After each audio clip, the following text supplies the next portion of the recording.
سے فی بیان الانفال والفیء والغنیمہ، سورۃ الانفال، تفسیر ابن کثیر۔ الحمدللہ رب العالمین، والصلاة والسلام علی اشرف الانبیاء وسید المرسلین سیدنا محمد وعلى آلہ واصحابہ اجمعین۔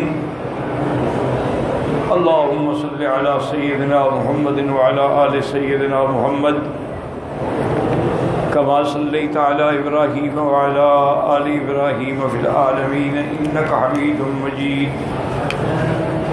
اعوذ باللہ من الشیطان الرجیم، بسم اللہ الرحمن الرحیم۔ يسألونك عن الأنفال قل الأنفال لله والرسول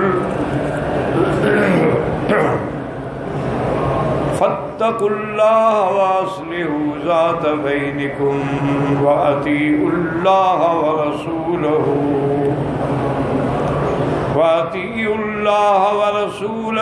إن كنتم مؤمنين۔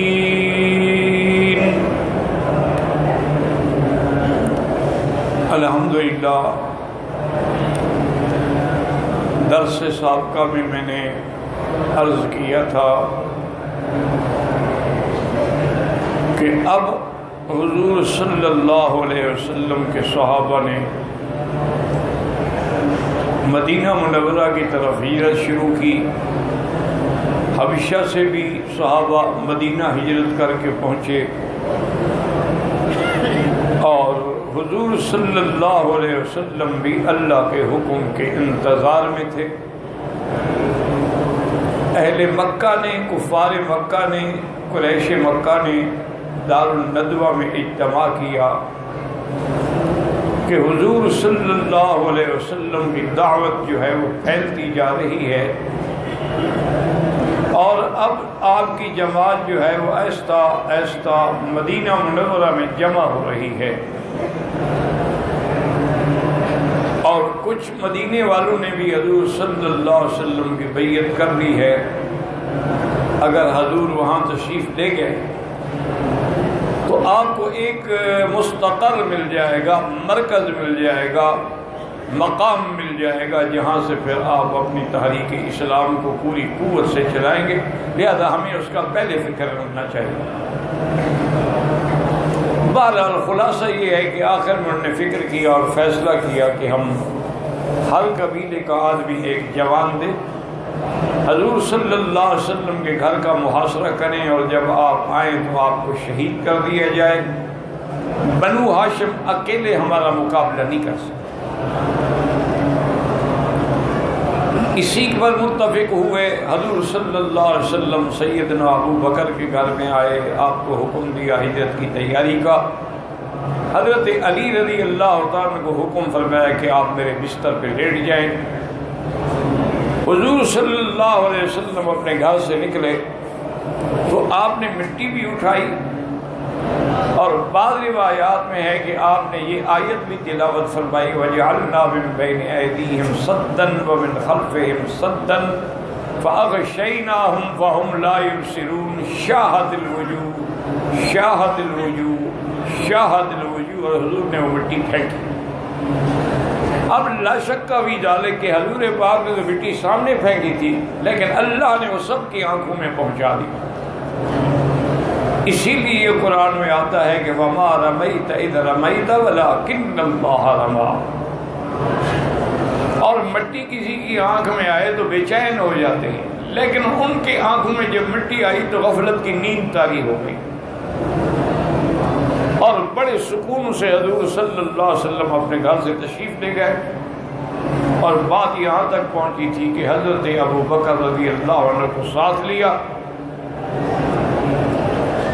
اور غار ثور جو ہے اس میں حضور صلی اللہ علیہ وسلم اس جبل پہ پہنچے۔ اللہ تبارک و تعالیٰ نے آپ کی مدد فرمائی، آپ کی حفاظت فرمائی، اور آپ با حفاظت مختصر بیان کر رہا ہوں تاکہ انفال کی تمہید سمجھ آ سکے آپ لوگوں کو۔ حضور صلی اللہ علیہ وسلم حضرت صدیق کی معیت میں 3 راتوں کے بعد مدینہ منورہ روانہ ہوئے، اور حضور جب اس مقام پہ پہنچے جہاں آج کل رابغ ہے، یہ پرانی جگہ ہے رابغ مستورہ، اسی طرح وادی قدید، وادی عصفان، یہ حضور کے زمانے میں بھی یہی نام تھے اور یہی آبادیاں تھیں صلی اللہ علیہ وسلم۔ آپ جب وہاں پہنچے تو حضور صلی اللہ علیہ وسلم نے آپ کو بے تحاشا رونا آیا اور آپ کے آنسو مبارک نکلے۔ سیدنا ابی بکر رضی اللہ عنہ عرض کیا ما یبکیک یا رسول اللہ، حضور آپ کیوں رو رہے ہیں؟ فرمایا میں نے دیکھا کہ جب سڑک آئی نا مکے کی، کیونکہ حضور تو اندر سے گئے تھے نا پہاڑوں کے، سیدھا راستہ تو نہیں گئے تھے، اور اصل میں یہ ساری چیزیں ہیں نا، یاد رکھا کرو کہ اس میں اللہ کی حکمتیں ہیں، ورنہ اللہ چاہتے تو جبریل کو بھیجتے 1 منٹ میں آپ کو مدینے پہنچا دیتا۔ یہ ساری حکمتیں ہیں، تعلیم دی جاتی ہے امت کو کہ دین کے لیے محنت کرنی پڑتی ہے، چھپنا پڑتا ہے، غاروں میں رہنا پڑتا ہے، اور مخالفوں سے بچ کے نکلنا پڑتا ہے، اسباب، یہ سب تعلیم کے لیے، ورنہ اللہ کے لیے کیا مشکل ہے اپنے پیغمبر کو بحفاظت مدینے سے پہنچانا۔ اسی لیے کتابوں میں تاریخ ہندوستان میں آیا ہے کہ حضرت قاسم نانوتوی رحمۃ اللہ علیہ کے خلاف جب انگریزوں نے وارنٹ گرفتاری جاری کیے، اور اس زمانے میں تو یہ ہوتا تھا کہ بس وہ آئے اور پھانسی کی سزا، تو تمام دوستوں نے، شاگردوں نے کہا کہ حضرت مہربانی کرے آپ چھپ جائیں، ورنہ انگریز آپ کو معاف نہیں کریں گے۔ وہ جانتے ہیں کہ دارالعلوم دیوبند ایک مدرسہ نہیں، ایک تحریک ہے، تحریک آزادی کا مرکز ہے۔ تو حضرت نانوتوی رحمۃ اللہ علیہ چھپ گئے۔ 3 دن کے بعد، 3 راتوں کے بعد شاگردوں نے دیکھا کہ مسجد میں نماز پڑھ رہے، تو انہوں نے کہا کہ حضرت بڑی مدت آپ چھپے ہیں، ابھی تو مسئلہ حل نہیں ہوا۔ فرمایا بھائی مجھے خیال آیا کہ حضور پاک بھی تو غار میں 3 راتیں رہے تھے نا، بس سنت پوری ہو گئی۔ تو اصل میں یہ ساری چیزیں جو ہیں تعلیمات ہیں۔ حضور نے فرمایا انی تذکرت مکہ تھا، مجھے مکہ یاد آ گیا۔ اللہ تبارک و تعالیٰ نے اسی وقت قرآن اسی راستے میں نازل فرمایا کہ ان الذی فرض علیک القرآن لرادک الی معاد، میرے مدنی جس وقت پروردگار نے آپ پہ قرآن اتارا ہے اس کا وعدہ ہے کہ آپ کو اپنے مکہ میں پھر لائیں گے، آپ کیوں گھبراتے ہیں؟ تو بعض علماء نے ایک تجربہ بھی لکھا ہے کہ یہی آیت پڑھ کے آدمی دعا کرتا ہے تو اللہ اس کو بھی بار بار لے آتا ہے۔ حضور صلی اللہ علیہ وسلم مدینہ منورہ میں پہنچے، آپ کا بڑا استقبال ہوا، سارا اہل مدینہ جو تھے ثنیۃ الوداع کے مقام پہ حضور کی انتظار میں تھے، اور سب کی تمنا تھی کہ حضور ہمارے گھر میں قیام فرمائیں۔ تو حضور پاک صلی اللہ علیہ وسلم نے فرمایا کہ دیکھو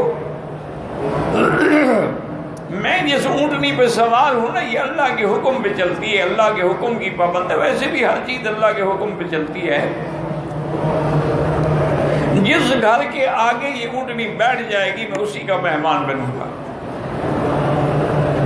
اللہ کی شان یہ ہے کہ وہ اونٹنی چلتے چلتے حضرت ابی ایوب انصاری رضی اللہ تعالیٰ عنہ کے گھر آ کے بیٹھ گئے۔ حضور ان کے مہمان رہے اور انہی کے گھر میں ٹھہرے۔ اصل میں یہ مسئلہ بھی یاد رکھیں کہ یہ اصل گھر جو ہے نا، یہ جس میں حضور ٹھہرے ہیں، یہ بادشاہ طب الاکبر نے بنوایا تھا۔ جب ان کے علماء نے اسے بتلایا تھا کہ یہ وہ مقام ہے کہ یہاں ایک نبی آئیں گے جن کا نام محمد مصطفیٰ ہوگا صلی اللہ علیہ وسلم، اور ان کا مولد مکہ ہوگا، مولدہ بمکہ ومہجرہ بیثرب، وَأَنَّهُ يَأْكُلُ مِنَ الْهَدِيَّةِ وَلَا يَأْكُلُ مِنَ الصَّدَقَةِ وَبَيْنَ كَتَفَيْهِ عَلَامَةَ النُّبُوَّةِ، یہ سب ہماری کتاب میں لکھا ہوا ہے۔ اب ہمیں اجازت دیں کہ اب ہم یہاں رہ کر اس نبی الخاتم کی انتظار کریں۔ بادشاہ نے اجازت دی، سب کے لیے مکان بنوائے علماء کے لیے، اور ایک مکان بنایا حضور صلی اللہ علیہ وسلم، اور ایک خط لکھا من تبع الاکبر الی محمد الرسول اللہ، میں بادشاہ یمن تبع اکبر حضور پاک کو مخاطب ہو رہا ہوں کہ اگر پیغمبر خدا آپ میری زندگی میں آپ مبعوث ہو گئے، آپ کو نبوت مل گئی اور آپ آ گئے، تو میں انشاءاللہ آپ کے آگے قدم بھی چوموں گا، آپ پر اسلام بھی لاؤں گا، اور آپ کا مددگار اور وزیر بھی بنوں گا۔ اور اگر آپ کی بعثت کے زمانے سے پہلے مجھے موت آ جائے تو قیامت میں آپ میری ایمان کی گواہی دیں گے کہ میں اسلام لا رہا ہوں۔ خط پر مہر لگائی اور وہ گھر بھی دیا، اور علماء کو فرمایا کہ اس گھر کے اندر جب بھی حضور آئیں، یہ گھر جو ہے کسی ایک عالم کو دے دو، اور اس کے بعد نسلاً بعد نسلاً یہ خط بھی چلتا رہے حتیٰ کہ حضور آئیں۔ اللہ کی شان یہ ہے کہ وہ خط جو ہے وہ ابھی ایوب انصاری کو ملا، اور اسی مکان میں یعنی حضور مدینے میں بھی اپنے گھر میں تشریف فرما ہوئے صلی اللہ علیہ وآلہ آلہ وسلم۔ اور حضور جب مدینہ منورہ میں پہنچے تو آپ کو بڑی محنت کرنی پڑی، کیونکہ اس زمانے میں عبداللہ ابن ابی جو تھا اس کی سرداری کا زمانہ تھا کہ بھی اس کو سردار بنایا جا رہا تھا کہ اس کو تاج پہنایا جائے گا، لیکن جب حضور تشریف لے آئے تو اس کو کون پوچھے؟ اور بڑے بڑے قبائل جو تھے اوس اور خزرج وہ دونوں کے دونوں مسلمان ہو گئے۔ تو اب عبداللہ ابن ابی کے دل کے اندر حضور سے دشمنی کی بنیاد پڑ گئی کہ آپ کی وجہ سے میرا اقتدار گیا۔ حضور صلی اللہ علیہ وسلم نے یہاں یہود سے معاہدہ کیا جو میثاق مدینہ کے نام سے مشہور ہے، اور اس معاہدے میں یہ تھا کہ بھئی نہ تو ہم آپس میں جنگ کریں گے، نہ آپ ہمارے دشمن کی مدد کریں گے، نہ ہم آپ کے دشمن کی مدد کریں گے۔ اور اسی طرح حضور صلی اللہ علیہ وسلم نے مدینہ منورہ کے ارد گرد کے جو قبائل تھے ان سے بھی آپ نے مصالحت کی، جن میں بڑے بڑے قبیلے آ گئے، بنی جوہینہ تھا،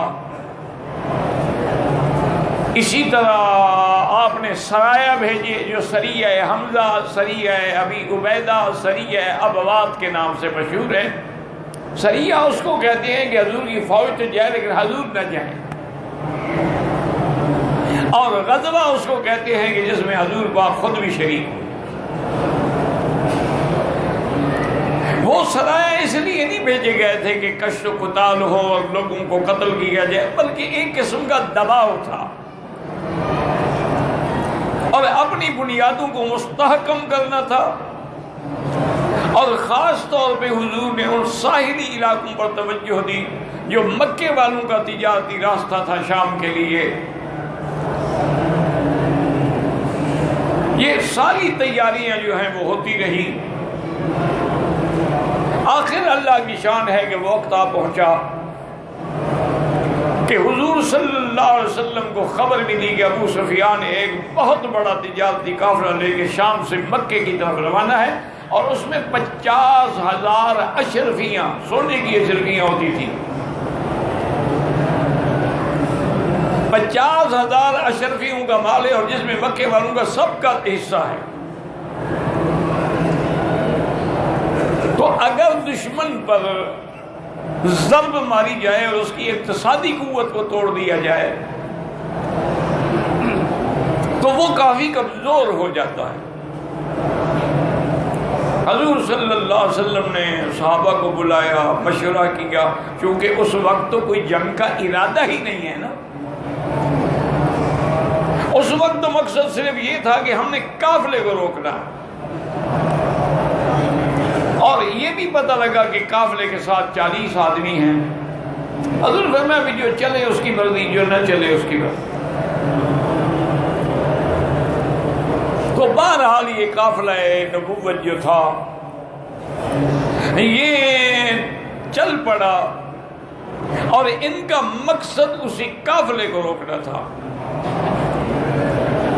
ابو سفیان نے بھی اپنے آدمی پھیلائے ہوئے تھے، انہیں ڈر تو تھا نا کہ بھی اس راستے پر اب مدینہ منورہ میں حضور کی طاقت ہے، تو اس کو بھی خبر مل گئی کہ حضور صلی اللہ علیہ وسلم مدینہ سے نکل پڑے ہیں تیرے قافلے کے لیے۔ ابو سفیان نے دو کام کیے، ایک تو اپنا راستہ بدل کے زیادہ ساحل کے قریب، سمندر کے قریب ہو گیا۔ آپ مدینہ منورہ جائیں نا تو یہ راستے میں سارا سمندر نظر آتا ہے، اس کے کنارے کنارے سڑکیں جاتی ہیں۔ اب تو خیر بہت بڑے شہر بن گئے، یمبو بن گیا، بڑے بڑے وہاں صنعتیں لگ گئیں، بڑی بڑی آبادیاں ہو گئیں۔ اور دوسرا اس نے یہ کیا کہ ایک تیز رفتار اونٹ میں قاصد بھیجا کہ فوراً مکے پہنچو اور اعلان کرو کہ آپ کا قافلہ جو ہے وہ خطرے میں ہے، ہماری مدد کو پہنچے۔ اچھا، اس پیغام بر نے یہ کیا کہ جب وہ مکے میں داخل ہوا اپنے کپڑے پھاڑ ڈالے، اونٹ کے کان بھی کاٹ ڈالے، وہ خون بہا رہا ہے اور وہ اپنے سر پہ مٹی ڈال کے یا اہل مکہ، یا قریش مکہ، یا روشا مکہ، اغیثو اغیثو ابو سفیان، مکے والوں دوڑو، ابو سفیان کی مدد کرو ورنہ ابو سفیان کا قافلہ بالکل ختم ہو جائے گا۔ اس کو اس حالت میں دیکھ کر سب کو جوش آ گیا اور ابو جہل نے تیاری کی، اور تقریباً 1000 بعد میں آئے گے 990، تو اس میں کوئی خاص فرق نہیں، بالکل جوان اور تجربہ کار اور جنگجو لوگوں کو لے کے نکل پڑا ابو سفیان کی مدد کے لیے۔ لیکن اللہ کی تقدیر ایک فیصلہ کر چکی تھی کہ حضور نکلے تو قافلے کے لیے تھے، لیکن آپ کو بھی بدر آنا پڑا۔ پتہ لگا کہ قریش اب آ رہے ہیں حملہ کرنے کے۔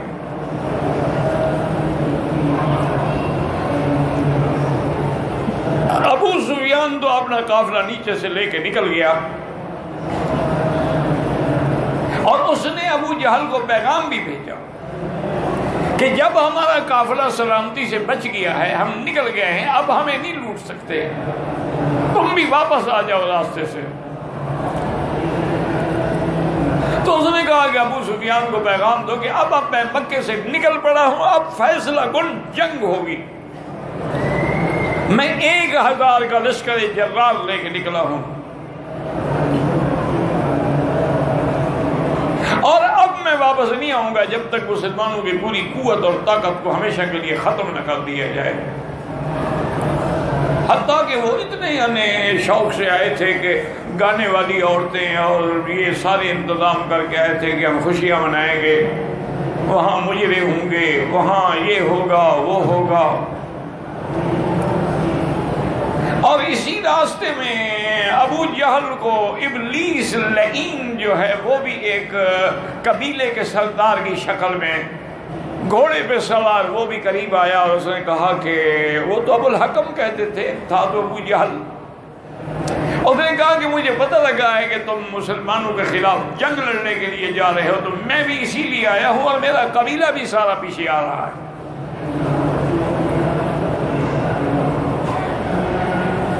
ہم بھی یہی چاہتے ہیں کہ یہ اسلام کی تحریک چل پڑی ہے، اس کو ابھی دبا دو، ورنہ اگر ایک دفعہ یہ چل پڑی اور ایک دفعہ ابھر گئی تو پھر نہیں مٹے گی۔ ابو جہل بڑا خوش ہوا کہ یہ تو ہمارے لیے بڑی مدد ہے کہ راستے میں ہمیں اتنے لوگ اور مل گئے۔ چلتے گئے اور جب بدر کے قریب پہنچے تو قرآن مقدس میں ہے کہ وہ جو ابلیس تھا نا سردار کی شکل میں، وہ ذرا پیچھے ہٹنے لگا۔ ابو جہل نے کہا کہاں جا رہے؟ اس نے کہا ابو جہل تمہیں نہیں پتا، انی ارا ما لا ترون، جو میں دیکھ رہا ہوں تم نہیں دیکھ سکتے۔ اس نے دیکھا کہ وہاں تو فرشتے اتر رہے ہیں، تو ابلیس لعین تو پہلے بھی فرشتوں میں رہا تھا نا۔ تو بہرحال حضور پاک صلی اللہ علیہ وسلم میدان بدر میں پہنچے، اور یہ اول غزوہ، یہ پہلا غزوہ ہے جو حضور صلی اللہ علیہ وسلم کو پیش آیا، اور اس میں بہت بڑا امتحان تھا، کیونکہ قریش کے چند لوگ تھے اور انصار تھے، نہ اسلحہ تھا نہ ساز و سامان تھا، چند تلواریں تھیں، چند گھوڑے تھے، چند اونٹ تھے جن پہ باری باری چڑھ کے آئے۔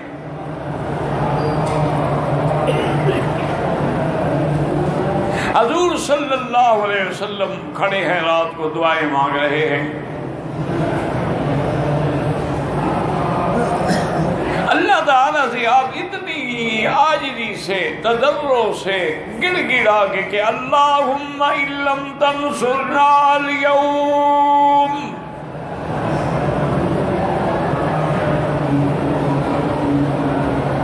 اور ایک روایت میں فرمایا ان لم تنصر هذه الإصابة لا يعبد ابدا، اللہ اگر تو نے اس چھوٹی سی جماعت کی مدد نہ فرمائی تو پھر تیری عبادت کرنے والا بھی کوئی نہیں رہے گا۔ دعا مانگتے مانگتے حضور کی چادر مبارک بھی کندھے سے گر گئی۔ حضرت ابو بکر رضی اللہ تعالیٰ عنہ آگے بڑھے اور چادر کو اٹھایا، حضور کے کندھے پہ ڈالا اور کہا کہ حضور اتنی کیوں لا تلہی علی اللہ، اتنی آپ کیوں زیادہ سخت دعائیں مانگ رہے ہیں؟ ان ربک یناشدک، تیرا رب تیرے ساتھ مدد کرے گا۔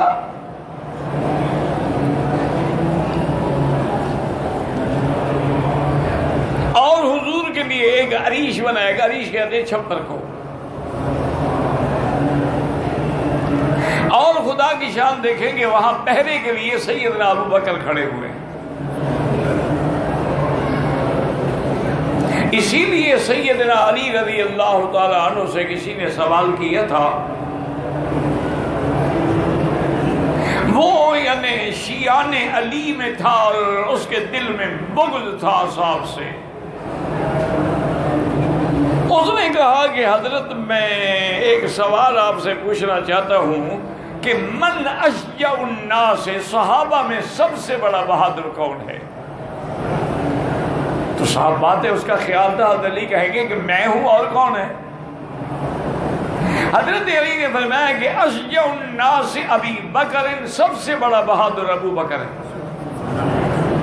انہوں نے کہا حضرت وہ کیسے؟ فرمایا کہ جب بدر کی رات تھی تو حضور کے عریش پر پہرے دینے والا صرف ابو بکر تھا اور کوئی نہیں کھڑا ہوا۔ خطرہ تھا نا کہ کفار وہی ضرب ماریں گے، لیکن سل السیفہ، تلوار نکالی اور ساری رات کھڑا رہا۔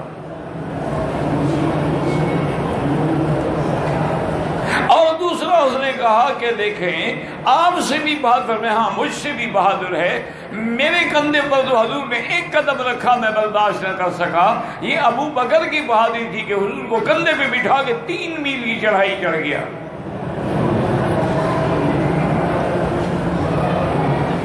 اس نے اب سوال کیا کہ یہ ایسا سوال ہے کہ اس کا حضرت فرمایا من اعلم الناس، صحابہ میں سب سے بڑا عالم کون ہے؟ تو حضرت ایک نے فرمایا ابو بکر، سب سے بڑا عالم بھی ابو بکر ہے۔ اس نے کہا حضرت کیا کہہ رہے ہیں؟ انہوں نے کہا دیکھیں حضور کی حدیث ہے فَلْيَأُمُّكُمْ أَعْلَمُكُمْ بِكِتَابِ اللَّهِ، امام اس کو بناؤ جو اللہ کی کتاب قرآن اور سنت کا سب سے بڑا عالم ہو۔ تو اگر ابو بکر سے بڑا عالم کوئی ہوتا تو حضور اس کو مصلی پہ کھڑا کرتے. حضور نے جب اپنے مصلی پہ کھڑا کیا، امام بنایا، مروا ابا بکر فلیصلی بالناس، تو اس کا مطلب یہ ہے کہ سب سے بڑا عالم بھی ابو بکر تھا. اسی طرح اجود الناس، اشجع الناس، اعلم الناس، اتقى الناس، جس کو قرآن نے اتقا کہا، وَسَيُجَنَّبُهَا الْأَتْقَى. تو بہرحال اب یہ جنگ بڑی مشکل ترین جنگ تھی، اس لیے کہ قریش کے جو یعنی مہاجرین جو تھے ان کو قریش سے لڑنا تھا، اپنے عزیزوں سے لڑنا تھا نا. اور انصار نے تو کبھی جنگ ہی نہیں لڑی تھی، وہ تو باغبان لوگ تھے، زراعت پیشہ لوگ تھے، ان کے تو باغ تھے، کھجوروں کے، انگوروں کے، کھجوروں کے باغ تھے. حضرت سعد نے محسوس کیا کہ حضور ہمارے بارے میں بڑے فکر مند ہیں کہ یہ انصار تو بیچارے کبھی لڑے ہی نہیں، اور پہلی لڑائی بھی ان کو بڑے جنگجو لوگوں سے پڑ گئی. تو حضرت سعد آئے اور کھڑے ہوئے، انہوں نے کہا کہ یا رسول اللہ صلی اللہ علیہ وسلم، لسنا اصحاب موسیٰ،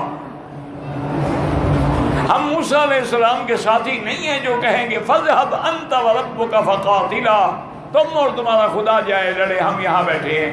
نحن اصحاب محمد، ہم تو محمد کے ساتھی ہیں. یا رسول اللہ ہم آپ کے آگے بھی کٹیں گے، دائیں بھی کٹیں گے، بائیں بھی کٹیں گے، پیچھے بھی کٹیں گے، اور جب تک ایک انصار کا بچہ ہے کوئی دشمن آپ کی طرف نہیں آ سکتا. فَصُرِّ عَنْ رسول اللہ صلی اللہ علیہ وسلم، حضور خوش ہو. ابھی یہ تو باتیں ہو رہی تھی کہ جبریل آئے کہ انی ممدکم بألف من الملائکۃ مردفین. میرا مدنی آپ کیوں گھبراتی ہیں؟ کافروں کا، ظالموں کا، مشرکوں کا 1,00,000 1,000 کا لشکر ہے تو میں 1,000 فرشتے اتار رہا ہوں.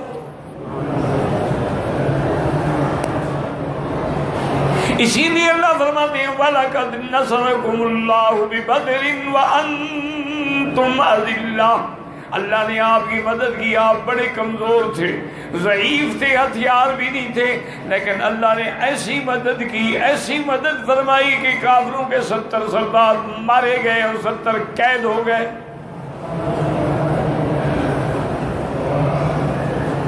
حضور صلی اللہ علیہ وسلم نے اب جس صورت کو آپ پڑھ رہے ہیں نا، اس کے نزول کی وجہ یہ ہے کہ جب جنگ ختم ہو گئی اور مسلمانوں کو فتح ہو گئی، اب صحابہ میں 3 جماعتیں ہو گئی. ایک جماعت نے تو مال غنیمت جمع کرنا شروع کر دیا، اب جنگ تو ختم ہو گئی، ہم فتح کر چکے ہیں، مال تو ضائع نہ ہو. اور ایک جماعت جو تھی وہ قریش کے لوگ جو بھاگے تھے نا وہاں سے، ان کے پیچھے چلی تعاقب کے لیے کہ کہیں واپس نہ لوٹیں. اور ایک جماعت جو تھی وہ حضور کے عریش کو گھیرا ڈال کے کھڑی رہی کہ کہیں دشمن چھپا ہوا حملہ نہ کرے. تو اب جنگ بدر کے بعد 2 مسئلے آئے مشکل.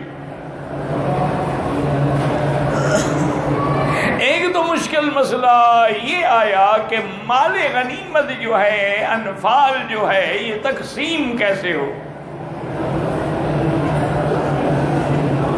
اور اللہ کی شان ہے کہ حضور کی امت کے علاوہ پہلی امتوں میں مال غنیمت حلال ہی نہیں تھا. وہ اونچی جگہ پہ رکھ دیتے تھے، آگ آتی تھی جلا دیتی تھی. اس لیے حضور نے فرمایا کہ یہ مجھ پر اور میری امت میں اللہ کا احسان ہے کہ احلت لی المغانم، اللہ نے غنیمت حلال کر دی. اب مشکل مسئلہ یہ پیش آیا، ایک تو یہ ہے نا جی فتح تھی، فتح کی خوشی تھی، کفار کی کمر ٹوٹ گئی تھی، ابو جہل جیسے لوگ مارے گئے تھے. تو ایک جماعت نے یہ کہا کہ جی مال غنیمت تو ہم نے اکٹھا کیا ہے تو سب کو کیوں ملے، یہ تو صرف ہمیں ملنا چاہیے جن نے اکٹھا کیا ہے۔ اور ایک جماعت نے کہا اللہ کے بندو ہم دشمن کے پیچھے گئے ہیں کہ وہ واپس حملہ نہ کر دے، مال غنیمت ہمیں ملنا چاہیے۔ اور ایک جماعت نے کہا یار تم مال غنیمت چنتے رہے، تم پیچھے ہم نے حضور پر پہرا دیا ہے کہ دشمن حملہ نہ کرے، مال غنیمت تو ہمارا حق ہے۔ اب یہ اختلاف کا سبب بنا، صحابہ میں اختلاف ہو گیا۔ اور دوسرا امر مشکل جو ہے وہ یہ آیا کہ حضور پاک نے جو اصحاب الرائے تھے، جیسے سیدنا ابو بکر ہیں، سیدنا علی ہیں، سیدنا عمر ہیں، سیدنا سعد ہیں، ان سب کو بلایا کہ بھئی ان 70 قیدیوں کے بارے میں کیا فیصلہ کرنا ہے۔